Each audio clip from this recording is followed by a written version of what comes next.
Estoy acá de nuevo para continuar con esta tareita que me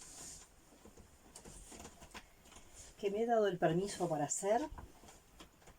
Y habíamos quedado en eso, ¿no? En observar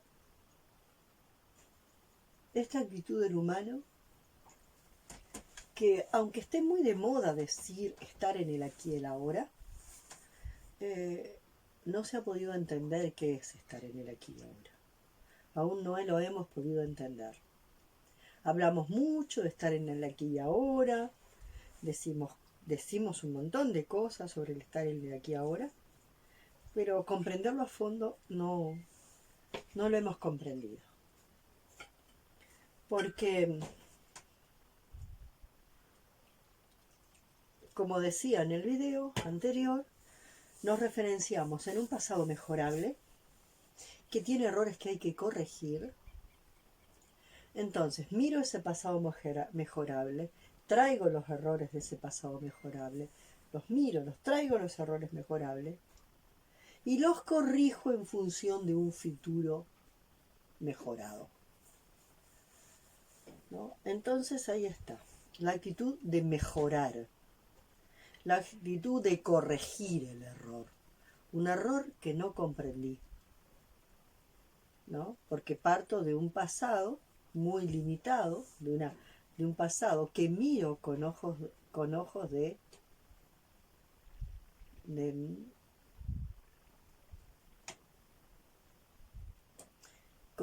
de mejoramiento, más miento que mejor, pero bien, con ojos de mejoramiento. Tomar el pasado con ojos de mejoramiento. Es algo que tengo que tomar y que mejorar para obtener un futuro mejorado. Entonces ahí hay algo que se nos complica. Yo lo que quiero en este momento es como plantear algunos elementos que me parecen básicos como para poder empezar a entender esto. Una de las cosas es poder entender lo que realmente es la idea de lo holístico. Hoy es muy común hablar de terapias holísticas, de visión holística, de comprensión holística. Y algunas personas siento que se ajustan un poco a lo que quiere decir el holismo, ¿no? Lo holístico refiere a que cada holos o cada parte tiene dentro de sí la representación del todo. Entonces, yo no tengo que ir para comprender el esquema del universo, no tengo que irme muy lejos. Porque como yo soy parte del universo y soy un microsistema del universo, en vez de ir a esa ley, a esa grandura del universo, perderme en extrañas galaxias del macrosistema, si la misma representación del macrosistema está en el microsistema, si es la misma representación. De alguna forma eso es lo que permite la clonación, ¿no? Se toma una sola célula y en la célula está la información de todo un cuerpo. Entonces se puede partir de una célula, de una parte, y clonar el cuerpo, ¿no? Bueno, eso llevado a otros planos, ¿no? Podemos decir que en cada microsistema hay un correlato del macrosistema y viceversa. Entonces, si quieres conocer al universo, ve hacia adentro y conócete a ti mismo. Entonces, a partir de esto yo he tomado como esta decisión. He tomado la decisión de comprenderme a mí misma para comprender el universo. Comprendo este microsistema que soy yo, porque este microsistema que soy yo es un correlato del macrosistema. Entonces, en vez de poner un enorme telescopio para mirar para allá afuera invierto mi mirada y me miro a mí misma y me exploro. Y me exploro de manera directa. Me exploro a través de una autoobservación que va siendo cada vez más profunda y más minuciosa. Esa es la primera cosa que me gusta, que tengo interés en aclarar. Y la otra, partir de algo que me parece bien importante que dice Lacan. Lacan dice que lo real es inconceptualizable. Lo real es inconceptualizable. Por lo tanto, todo lo que nosotros conocemos como realidad es una conceptualización de lo real, de lo que he intentado huir.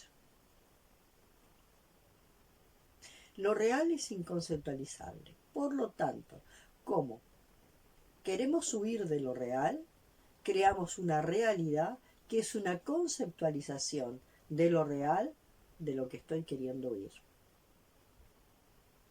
Entonces, ahí retomo lo que planteaba Wittgenstein, ¿no? Lingüista y filósofo, que él decía: el pensamiento crea realidades sin referentes en lo real. Y eso es bien interesante, porque nuestro pensamiento es capaz de crear cualquier cosa, ¿no? Y de ahí es donde se crean las realidades, ¿no? Y bueno, ¿qué es lo real? ¿Cuál es la naturaleza de lo real y qué es lo real? Eso es una discusión bien importante, porque ahí hay muchas perspectivas. De todas formas, acá, en este momento, lo real que yo tengo es esto. Esto es lo real que yo tengo. Lo concreto de este cuerpo que estoy habitando, ¿no? Y lo que dentro de él, y todos los procesos que dentro de él van sucediendo. Todo este cuerpo concreto, donde adentro van sucediendo una cantidad de procesos diferentes. Y procesos que van sucediendo aunque yo no sea consciente de que van sucediendo. Y cuando digo procesos, hablo de procesos no solo de lo fisiológico y de lo anatómico, digo de procesos de conciencia. Entonces, desde este punto de vista, yo voy a hacer este dibujo. Imaginemos que esta es la Tierra. Alrededor de la Tierra hay otro psicólogo social que decía la realidad, siguiendo lo de Lacan, la realidad es un delirio compartido. Un grupo arma un delirio. Otro grupo arma otro delirio. Otro grupo arma otro delirio. Este delirio es amarillo, este verde, este violeta, este azul, este celeste. Muchos delirios,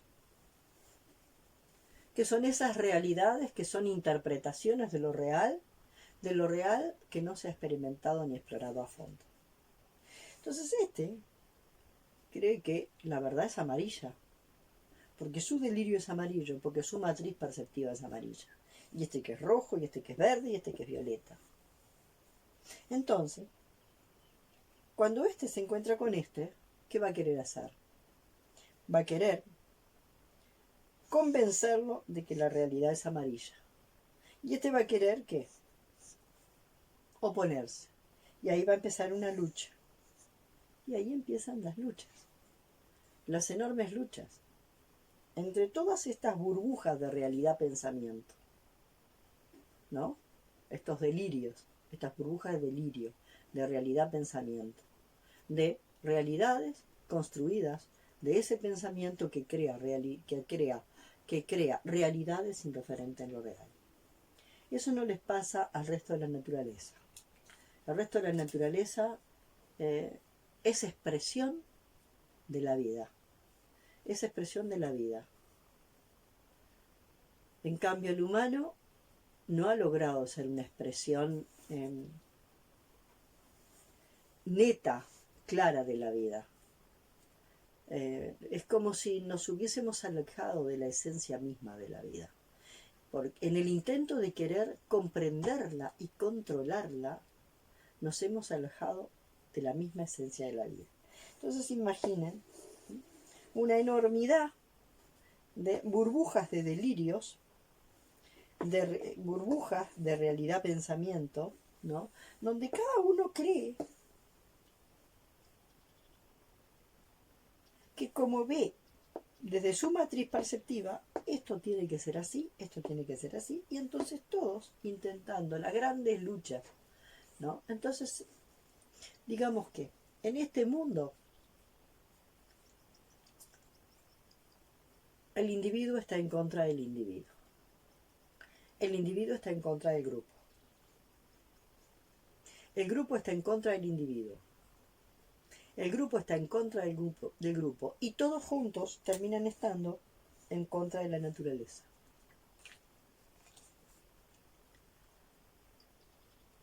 Y entonces, ¿qué es lo que está faltando acá?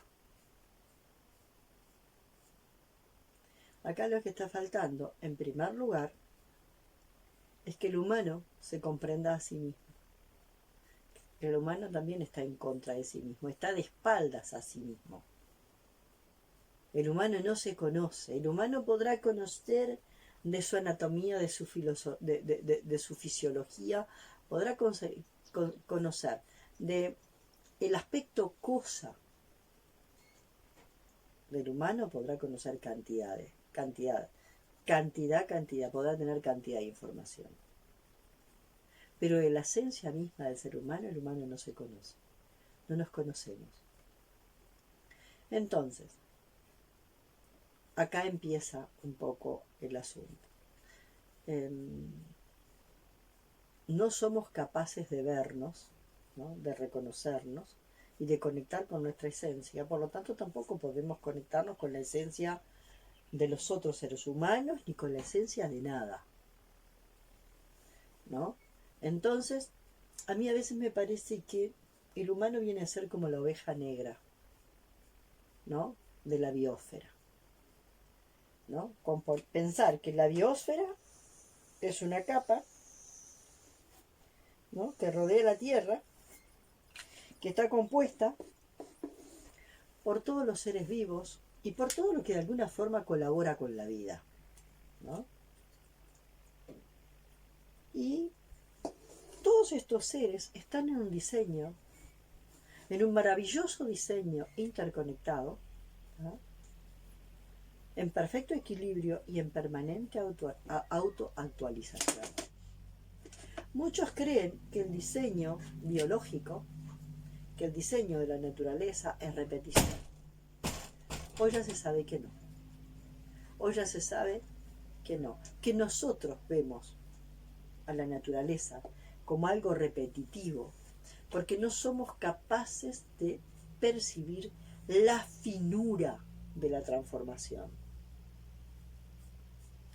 Yo me acuerdo en una carta que una vez leí, de un cacique, no me acuerdo si fue la carta del cacique Seattle que eleva al Congreso en Estados Unidos. De todas formas, la expresión que decía era lo siguiente: nosotros éramos capaces de escuchar la canción que canta una flor cuando se convierte de pimpollo en flor abierta. Entonces, nuestra sensibilidad ha sido suplantada, nuestra sensibilidad, nuestra capacidad de percibir de forma directa ha sido suplantada por interpretaciones de la realidad, interpretaciones racionales de la realidad. Eso se nota muy bien porque de alguna manera, por algún motivo, nuestro lóbulo frontal ha crecido tanto y nuestro lóbulo occipital, de alguna forma está muy está más ligado a lo perceptivo, hace mucho tiempo que no se desarrolla, ¿no? Entonces, fíjense ustedes, el humano, desde su percepción, considera que la naturaleza es un ciclo de permanente repetición, de una repetición que no, que no, que no, que no cambia, ¿no? El humano no puede ver el proceso de permanente actualización que está teniendo cada animal, cada planta, cada ser vivo. No lo puede ver. Y ahora yo me ha llegado alguna información sobre gente que está haciendo investigaciones sobre el canto de los pájaros. Y han investigado y han podido ver con, con con aparatos muy sensibles, porque nuestro oído no perdió esa capacidad, han podido ver la variación que tiene el canto de los pájaros en las estaciones, en las horas del día, cómo reacciona a determinados eventos, ¿no? A eventos mundiales, eh, la sensibilidad enorme que tiene el canto de los pájaros, que nosotros lo vemos como siempre igual. Más allá de que en la mañana cantan de una forma y en la tardecita cantan de otra, a muy grosso modo, una distinción muy gruesa, eh, la variación fina que tiene el canto de los pájaros, nosotros no la... No, nuestro oído está tan entorpecido que no es capaz de verlo. Y como eso, nosotros perdimos una capacidad de percepción fina, ¿no? Hemos perdido, nuestros órganos de los sentidos se han vuelto torpes, han perdido una cierta finura en función de haber sustituido la percepción por la interpretación racional de la realidad, creando realidades, ¿no? Entonces, fíjense, toda esta cantidad de delirios, de burbujas de delirios, o burbujas de realidad pensamiento, ¿no? Entonces acá hay un grupo que todos, de alguna forma, tienen una realidad conceptuada, llamamos como visión. Esta como visión es amarilla, esta es azul, esta es roja, y todas esas como visiones pelean entre sí. Entonces hay peleas políticas, hay peleas religiosas, hay peleas ideológicas, hay peleas teóricas, permanentemente en el mundo, ¿no? Y cada uno quiere defender su territorio conceptual. ¿Sí? Cada uno está luchando por su chacrita ideológica, ¿tá? Entonces, cada uno defiende esa cosmovisión, ¿tá? Y lo que resulta difícil es que de alguna forma puede haber un intercambio. De todas formas, sería combinar delirios. Entonces, ¿qué dice Lacan? Lacan dice que las experiencias, que lo real es inconceptualizable. ¿Y por qué dice Lacan que lo real es inconceptualizable? Porque lo real tiene niveles de intensidad que no son posibles de transmitir a pensamiento, ¿tá? Y él habla de algunas experiencias de lo real, que son experiencias profundamente transformadoras e inconceptualizables. Después de vivida la experiencia, yo puedo hacer una conceptualización, que de alguna forma lo que hace la conceptualización es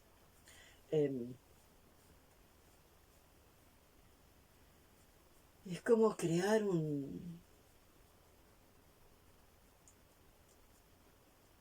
algo muy magro, muy pobre. Cuando yo quiero transmitir en palabras Una de esas experiencias que de alguna manera son absolutamente transformadoras,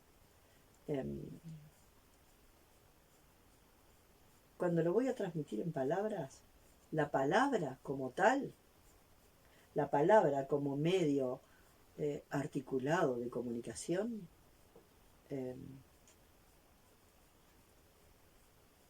empobrece a la experiencia, la empobrece muchísimo. Entonces, Lacan habla de,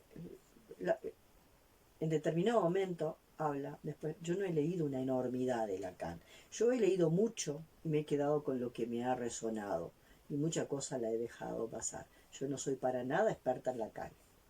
Sí he tomado algunas cosas de Lacan y de alguna forma hablo no hablo tanto de lo que habla Lacan, vamos a ser claros, no hablo de lo que habla Lacan, no hablo de lo que habla Wittgenstein, no hablo de lo que habla ninguno de los autores. Hablo de lo que a mí me resonó, hablo de lo que a mí me resonó y hablo de lo que yo, de lo que a mí me pasó y me sucedió, y el nivel de comprensión que yo tuve, disparado por algo que dijo o Lacan o Wittgenstein, quien fuere, ¿se entiende? Entonces yo no voy a ser una traductora de Lacan, yo estoy haciendo quizás una transferencia propietaria, ¿no? Como una de las formas en que Alejandra Casado se refiere al hacer mío. Tomo algo de alguien, eso algo me resuena, me sacude, y cuando me sacude yo lo hago mío. Hoyo también habla de eso. Una palabra se vuelve mía cuando me atraviesa de cabo a rabo. Y ahí de alguna forma estaría haciendo la transferencia propietaria. ¿tá? Cuando me atraviesa de cabo a rabo. ¿tá? Cuando no queda ningún rincón de mí que no entro en vibración con eso. ¿tá? Bueno, lo que a mí me resonó de Lacan fue que él habla como ejemplo pone de experiencias impactantes que no pueden ser conceptualizables. Y cita algunas. Entre ellas la muerte,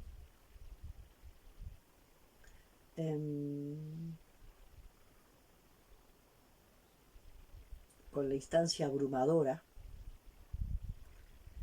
entre ellas la experiencia de horror, el estar, por ejemplo, en el medio del horror de una guerra o de una catástrofe, el instante de locura, el mismo instante de locura, y el orgasmo completo. Él cita esos ejemplos como experiencias que generan un impacto tan masivo, ¿no? Que no dejan ni un pequeño rinconcito de uno, ni físico, ni emocional, ni mental, ni energético. No queda un solo rincón de uno que no sea movido por experiencias tan impactantes. Y entonces dice, después de la experiencia uno puede intelectualizar sobre ellas. Pero cualquier intelectualización va a ser una interpretación que va a empobrecer a la experiencia. Entonces,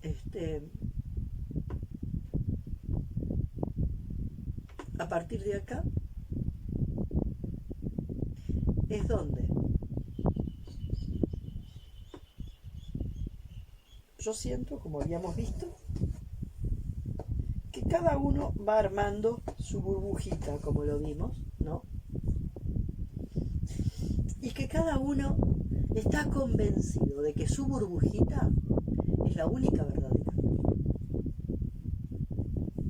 Y cada uno va a decir que su perspectiva, que su delirio es el único verdadero.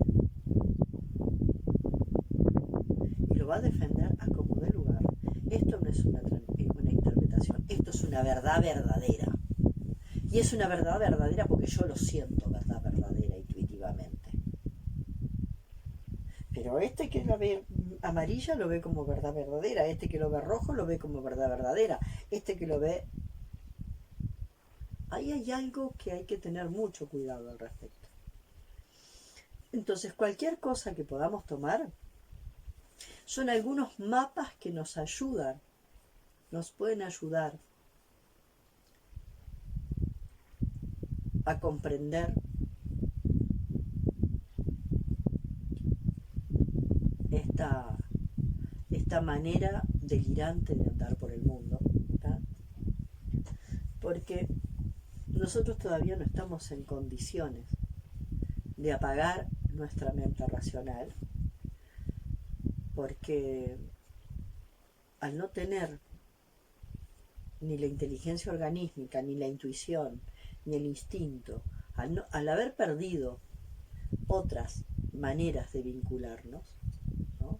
La única que nos ha quedado es esta, ¿no? Entonces nosotros tenemos que permanentemente estamos interpretando la realidad y nos encontramos con eso, que cada uno dice que lo mío es verdadero porque yo lo siento y lo experimento como verdad, y eso ya se volvió axiomático, entre comillas. Esto es verdadero porque yo lo experimento como verdad. Y como yo lo experimento como verdad, esto es verdadero. Y entonces ahí es donde empiezan a generarse, ¿no? Si pongamos, volvamos de vuelta. Acá aparece alguien, ¿no? Que empieza a crear un delirio nuevo. Y este nuevo delirio empieza a encajar de forma perfecta en carencias que tienen los que rodean, ¿no? Así fue lo que sucedió con Hitler. Hitler empezó a crear un discurso, un delirio, un discurso que calzaba perfectamente en las carencias de toda esa gente. Y entonces, ahí se armó, ¿no? Todo ese movimiento donde tanta cantidad de gente siguió a Hitler. Pero lo mismo puede pasar en cualquiera de las situaciones, ¿no? Nosotros creamos a ese otro. Y les voy a decir cómo es esto. Cómo es que creamos al otro. Supongamos que esto es un cerro. Esto es un cerro. Acá arriba hay una persona. Y acá alrededor hay una muchedumbre. A todos se les ocurre decir, tú eres asesino.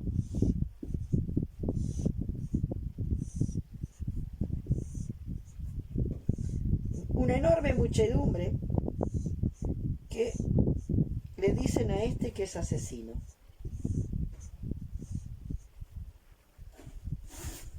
¿No?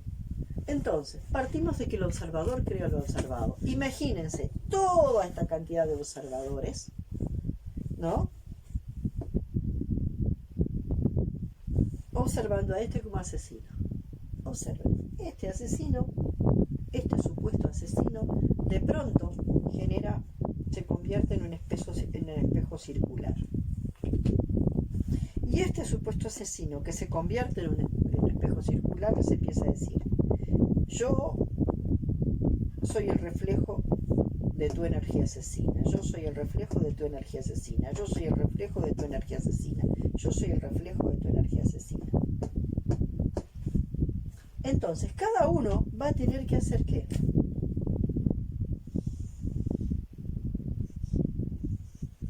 Mirar a su propio asesino interno, ¿no? Cada uno va a tener que dejar de acusar y hacerse cargo de su propio asesino interno. Y entonces este ya deja de ser necesario. ¿Se entiende? Así es como los colectivos crean al otro. Estos, al decir de Pichon Rivière, se vuelven los depositantes y este se vuelve el depositario de cualquier cosa. Supongamos que este, en vez de asesino, sea un sabio. Bueno, no me anduvo. Supongamos que este sea un sabio. Ahora ya no sos un asesino, tú eres un sabio, tú eres un gurú, tú eres un maestro. Tú eres un gurú, tú eres un maestro, tú eres un maestro, tú eres un gurú, tú eres un sabio, tú eres un iluminado, tú eres un iluminado. Es más cómodo entregarle la energía a este para que este funcione con nuestra energía y nos entregue todo prehecho. En vez de decir, no, yo soy tan sabio como tú, me hago responsable y miro adentro de mí mi propia sabiduría. Entonces me hago responsable, ¿no? Porque de alguna forma yo le entrego la energía, le doy un cheque en blanco con mi energía, para que éste, con la energía que yo le doy, elabore y me dé prehecho lo que podía haber hecho yo. Entonces esto es una de las cosas que yo he visto, que es lo que yo he llamado la medicina del círculo. En la medicina del círculo, y no soy la única que lo ha llamado así, en la medicina del círculo, acá hay algo en el centro, pero no hay persona. Las personas se ubican acá.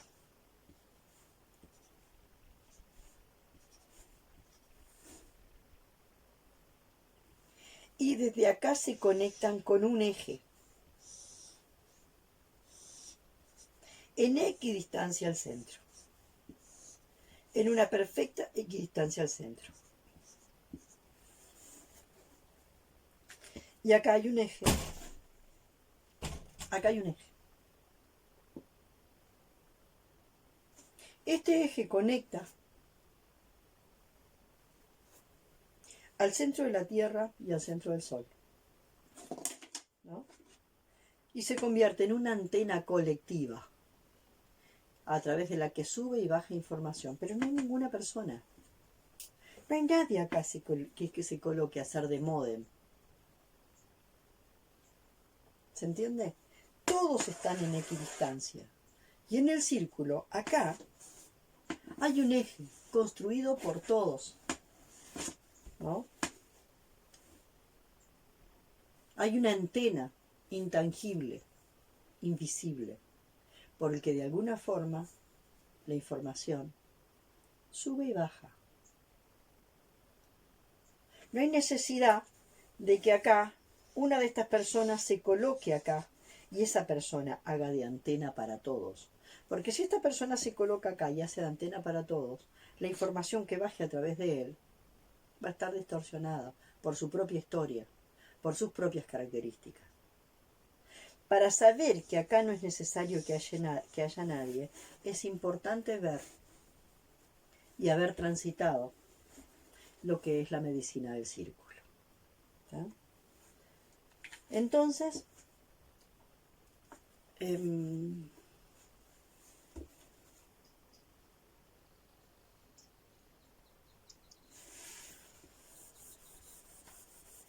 vamos a observar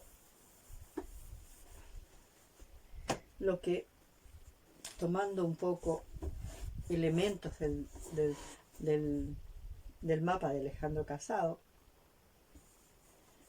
había una chamana que decía, el gran espíritu se aburrió de no ser, y decidió ser. El gran espíritu se aburrió en estado de no ser, en estado de nada, en estado inmanifiesto.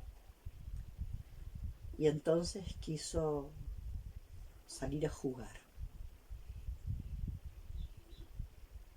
Entonces digamos que este punto es un punto de nada, donde el gran espíritu, diríamos, o la nada misma, entendida como nada, que la ponemos como punto, pero ya sabemos que la nada no puede ocupar ningún lugar en nada, porque no tiene ni tiempo ni espacio, pero la vamos a poner ahí, porque es la única forma que nuestra mente puede llegar a entender. Cuando esta nada empezó a sentir que quería, ¿no? Empezó a sentir, poniéndole una proyección humana, ¿no? Que esa nada estaba aburrida de no ser. Trayendo un poco para comprenderlo a la experiencia humana, ¿no? Entonces, esa nada empezó a sentir de alguna forma aburrimiento. Ese aburrimiento se transformó en inquietud. Esa inquietud se transformó en lo que yo le voy a llamar amor constituyente.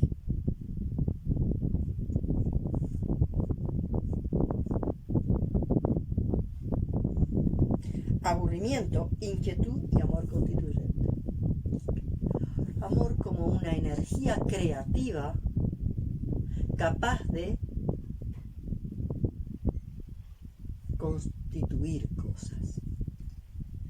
Y eso va a constituir justamente una infinidad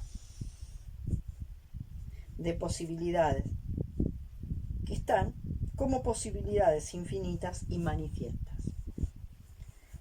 Entonces, acá es donde de alguna forma una porción se va a abrir.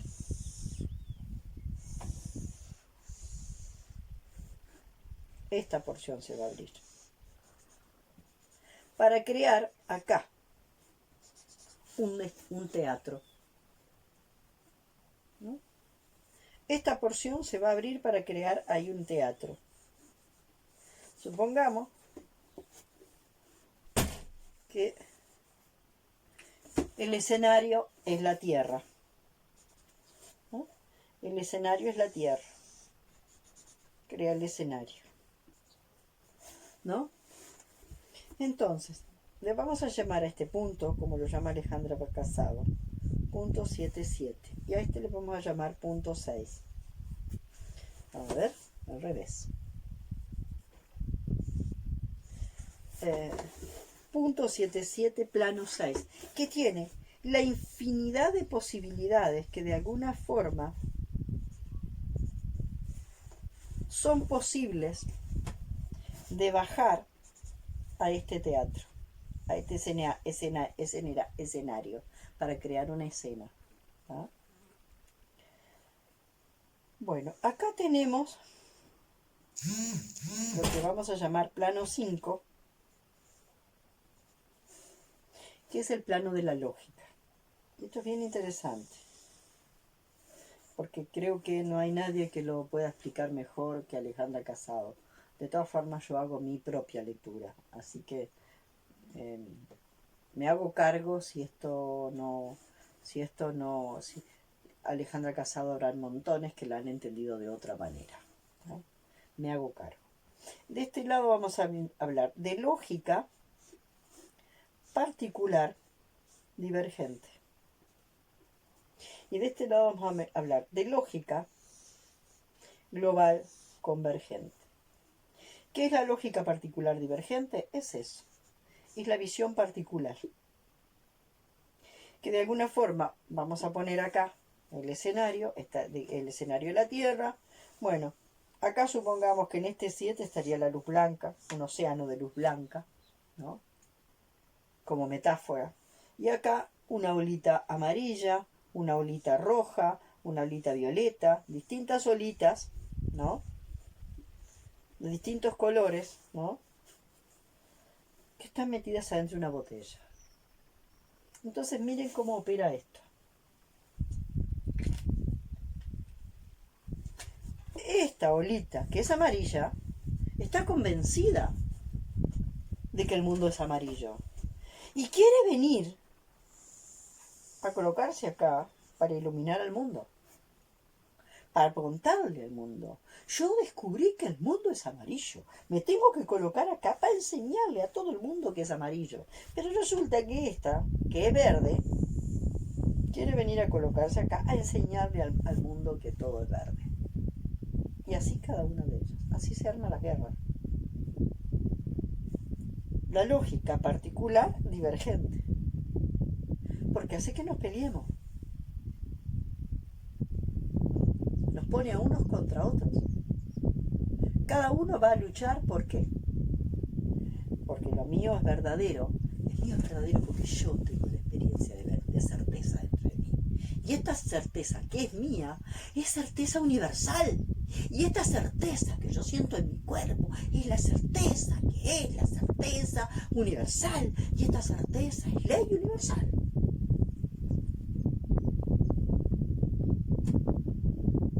No, es mi certeza. Es mi experiencia de certeza. Y ya vamos a ver lo que la experiencia de certeza, los bloques de certeza, experiencia de certeza, incertidumbre y bloques de certeza. Son cosas bien diferentes. El tema es el siguiente,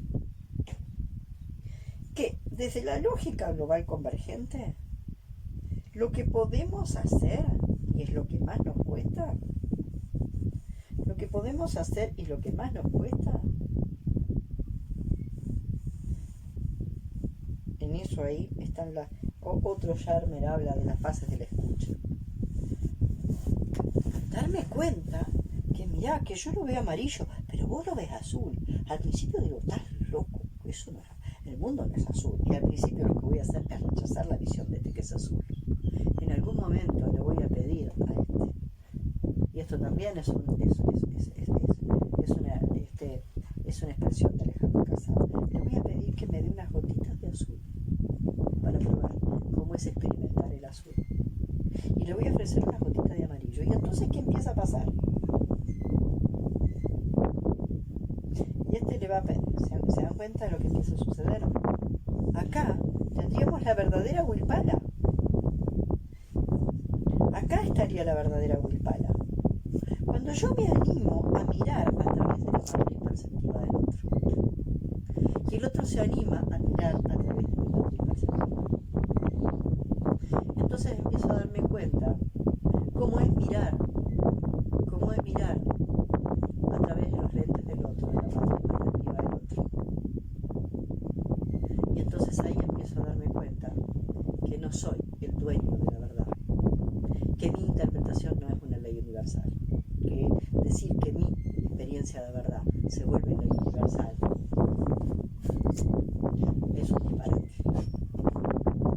Es querer que mi delirio personal se imponga desde acá arriba como un delirio colectivo.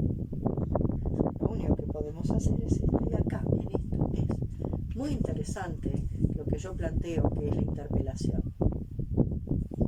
Wittgenstein dice eso que habíamos dicho, que el pensamiento crea realidades sin referentes en lo real, pero también dice lo mismo, que la frontera de tu universo conceptual es la frontera de tu mundo. Por lo tanto, si yo sacudo las fronteras de tu universo conceptual, o sea, el delirio, es posible, ¿no? Yo sacudo las fronteras de tu mundo con la interpelación. Es posible que tú puedas volverte poroso y es posible que puedan entrar unas gotitas de mi azul en ti. Y tú sacudes mi frontera. Entonces ahí Carlos Cullen dice algo para mí muy interesante. El que te interpela tu nivel. ¿Por qué qué? Porque sacude esta frontera. Y cuando sacude esta frontera, te permite rectificar o ratificar parcial o totalmente tu percepción. Entonces, la interpelación nos permite la posibilidad de ir generando este proceso. Y entonces ahí sí, nosotros crearíamos o comprenderíamos lo que realmente es la Wilpala.